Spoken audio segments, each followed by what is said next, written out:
करना के फोन करना तुम नहीं बोलना छो तुम आवाज भी नहीं सुन दो तब को जान ना फोन रह जा तुम शाम दान आप ही के वाला घास पर बयान नहीं ना हो तब आ जाओ नहीं टेंशन नहीं ला तुम ठीक है तब जान तुम तो ठीक लगो ना करते ना बर्थडे दिन दा तुम मेहमान करा दिन चपाटो जी आ जांदा तो वही कह दिन दा तुम फोन तुम फजीत बजान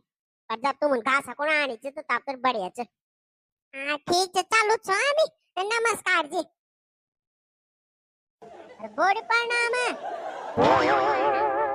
बोड़ी के बुनी ये का तू बरसा हुए या तू बोला 77 वर्ष हुए गयो बोड़ी 77 वर्ष 15 अगस्त दिन हुए जान मिल 77 वर्ष पूरा 78 पर लग जान मिल अनवा निराश तुमको 75 वर्ष जो मी 77 वर्ष जो तुम तब जो मैं को मना बोड़ी